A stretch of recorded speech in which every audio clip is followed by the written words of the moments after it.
കൈലാസ മാനസരോവർ എന്ന് പറയുന്നത് നമുക്ക് ഏവർക്കും വളരെയധികം പ്രിയപ്പെട്ടതും അതുപോലെ കേട്ടുകേൾവിയുള്ളതുമായിട്ടുള്ള ഒരു മഹത്തായ സ്ഥലമാണ്. ഒരുപാട് കേട്ടിട്ടുണ്ടെങ്കിലും വളരെ ചുരുക്കം പേർക്ക് മാത്രമേ അവിടെ എത്തിച്ചേരാൻ കഴിഞ്ഞിട്ടുള്ളൂ.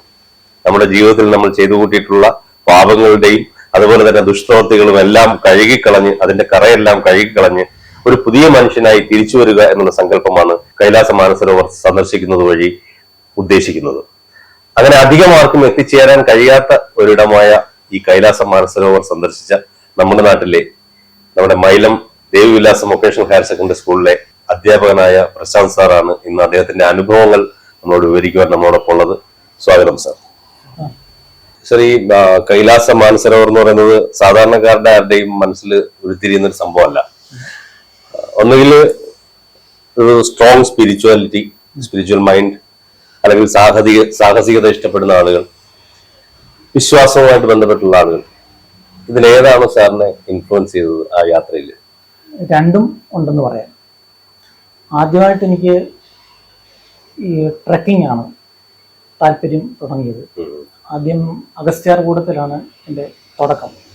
4 പ്രാവശ്യം ഞാൻ അഗസ്ത്യാർകൂടം പോയി കഴിഞ്ഞു. ഈ അഗസ്ത്യാർകൂടം പോയി കഴിഞ്ഞപ്പോൾ പിന്നെ അടുത്ത സ്റ്റെപ്പ് ഇവിടുത്തെ ഒക്കെ ആയി, ഇനി ഹിമാലയത്തിലോട്ട് എന്തുകൊണ്ട് പോകൂടാ എന്നൊരു തോന്നൽ വന്നു.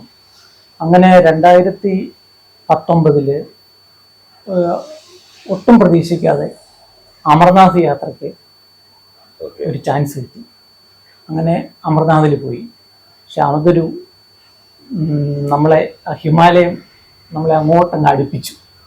അതിൻ്റെ ഒരു ഭംഗി, പിന്നെ അവിടെ ഒരു സ്പിരിച്വാലിറ്റി, ഇത്രയും ജനങ്ങൾ, ലക്ഷക്കണക്കിന് ആൾക്കാരാണ് അമർനാഥിലേക്ക് വരുന്നത്. ആ ഒരു ഇതുകൊണ്ട് വീണ്ടും ആ ഒരു ശിവഭഗവാനോടൊരു ഒരടുപ്പം തോന്നിത്തുടങ്ങി. പിന്നെ അത് കഴിഞ്ഞിട്ട് പിന്നെ അടുത്തൊരു ട്രക്കിംഗ് സ്പോട്ടായ കേദാർനാഥല്ല, കേദാർകണ്ഡ്. അത് ഡെറാഡൂണിൽ നിന്ന് നമ്മൾ സാംഗ്രി എന്ന് പറഞ്ഞൊരു വില്ലേജിൽ ചെന്നിട്ട് അവിടുന്ന് ഒരു 6 ദിവസം ട്രക്കിംഗ് ആണ്. പക്ഷെ അതിൻ്റെ ഏറ്റവും മുകളിൽ ചെന്ന് കഴിഞ്ഞാൽ അവിടുത്തെ സൂര്യോദയം, പിന്നെ മാത്രമല്ല ആ ഹിമാലയം പർവ്വതങ്ങൾ മൊത്തം നല്ല രീതിയിൽ കാണാൻ പറ്റും.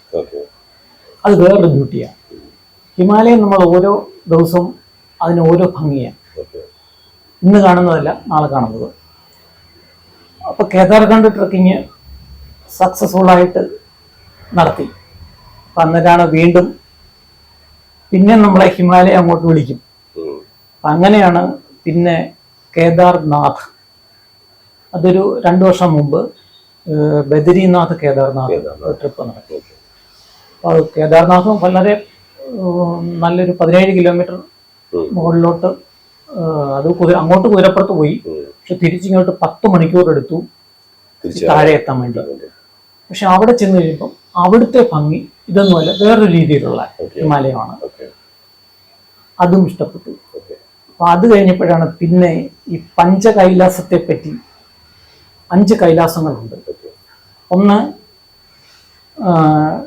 കൈലാസ് മാനസരോവർ, അത് ടിബറ്റില്. പിന്നെ ഉള്ളത് ആദി കൈലാസം, അത് ഉത്തരാഖണ്ഡിലാണ്. പിന്നുള്ളത് മണിമഹേഷ് കൈലാസം, കിന്നോർ കൈലാസം, പിന്നെ ശ്രീഖണ്ഡ് കൈലാസം, അത് 3 ഹിമാചൽ പ്രദേശിലാണ്. ഈ പഞ്ചകൈലാസത്തിലോട്ടൊരു ചെറിയ ചായ്വ് വന്നു തുടങ്ങി. പക്ഷെ അത് ശ്രീഖണ്ഡ് കൈലാസം വളരെ കട്ടി, 18,000 അടി പൊക്കത്തിലാണ്, വളരെ കട്ടിയേറിയ ട്രക്കിംഗ് ആണ്. അത് പറ്റുമില്ല എന്തായാലും. അങ്ങനെ ചെയ്തപ്പോൾ പിന്നെയും മനസ്സിൽ ഈ കൈലാസ് മാനസരോവർ എന്തുകൊണ്ട് പറ്റുന്നില്ല എന്നൊരു തോന്നുന്നു. അതിന് പക്ഷെ 2019 ശേഷം ചൈനീസ് ഗവൺമെന്റ് അംഗീകാരം തരുന്നില്ല. കാര്യം ഇത് ടിബറ്റിലാണ്, ചൈനീസിന്റെ പ്രവിശ്യയിലാണിത്. അങ്ങനെ ഇതിപ്പോൾ ഈ അടുത്ത ഒരു ഏപ്രിൽ മാസമായപ്പോൾ ഇന്ത്യയും ചൈനയും തമ്മിലുള്ള ഒരു ടോക്കിനിടയ്ക്ക് കൈലാസ് മാനസരോവറിന് അംഗീകാരം കൊടുത്തു. അപ്പം അങ്ങനെ സെൻട്രൽ ഗവൺമെന്റ് ആപ്ലിക്കേഷൻ ക്ഷണിച്ചു കൈലാസ് മാനസരോവറിൽ. അത് സെപ്പറേറ്റ് ഒരു പ്രോസസ് അല്ലേ, അവരുടെ സൈറ്റിൽ കയറിയിട്ട് നമ്മൾ? അതെ, അത് എക്സ്റ്റേണൽ അഫയേഴ്സ് മിനിസ്ട്രിയിൽ കൈലാസ് മാനസരോവർ യാത്ര എന്ന് പറഞ്ഞാൽ അത് നമുക്ക് രജിസ്റ്റർ ചെയ്യാം. 2 പേർക്ക് രജിസ്റ്റർ ചെയ്യാം. 2 പേർക്ക് രജിസ്റ്റർ ചെയ്താൽ എന്നിട്ട് ലോട്ടാണ് നറുക്കെടുപ്പ്. ഈ നറുക്കെടുപ്പിൽ ഒരാൾക്ക് കിട്ടിയാൽ മറ്റേയാൾക്കും പോകാം. പോകാം. ഓക്കെ. അതാണ് അതിന്റെ പ്രത്യേകത. അങ്ങനെ ഞാൻ അതിനപേക്ഷിച്ചു. 5500 പേരെ കണ്ടാണ് പ്രാവശ്യം അപേക്ഷിച്ചതെന്ന് പറഞ്ഞു. പക്ഷെ അതിൽ കിട്ടിയില്ല. കിട്ടാതെ ഇങ്ങനെ ഇരുന്നപ്പം ചിലപ്പം നമുക്ക് പോകാൻ വിധിച്ചിട്ടില്ല, അങ്ങനെയാവാം. അപ്പോൾ പെട്ടെന്ന് എനിക്കൊരു യാത്രാപഥം എന്ന് പറഞ്ഞൊരു ഗ്രൂപ്പുണ്ട്.